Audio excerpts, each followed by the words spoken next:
मौसम भी बहुत अच्छा था और इसमें हम ड्राइव करके आगे बढ़ते जा रहे थे। रास्ते में कई जगहों पे आपको ये बकरवाल नज़र आते हैं। ये काफ़ी बड़ा इनके पास रेवड़ था, इतने ज़्यादा नहीं होते, काफ़ी बड़ी तादाद में इनके पास बगियाँ होती हैं। बहरहाल ये है कि बगियों को भी इतना आइडिया होता है नहीं, तो इनको निकलने देना चाहिए और आराम से फिर जब हो तो फिर आप चले जाओ। तो ये बहरहाल ये भी एक इस जर्नी का एक हिस्सा होता है जिसमें आप जो है ना ये चीज़ें भी देख रहे होते हैं, क्योंकि अमूमन आपको शहरों में ये चीज़ें नज़र नहीं आती। और ये भी काफ़ी सारे लोग इनके साथ भी ट्रैवल करना जो है ना वो काफ़ी फैसिनेटिंग होता है। और ये बकरवाल के साथ टाइम स्पेंड करें, वो किस तरह से कैसे कैसे डिफरेंट किस्म की एरियाज में जाते हैं, पहाड़ों में से जाते हैं, ये चीज़ें भी काफ़ी फैसिनेट करती हैं। और कुछ लोगों ने किया भी है इनके साथ ट्रैवल, काफ़ी दिनों तक, काफ़ी दूर तक वो गए हैं उनके साथ। और वो सफ़रनामे ऑब्वियसली के मौजूद हैं, जिसने कभी पढ़ना हो, देखना हो, तो वो उन्होंने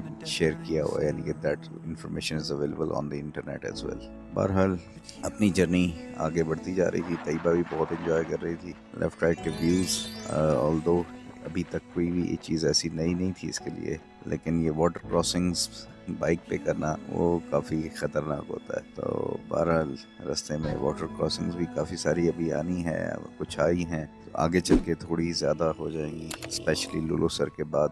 वहाँ पे जो वाटर क्रॉसिंग्स हैं वो थोड़ी सी डिफ़िकल्ट हैं, तो देखते हैं। When you're by my side, I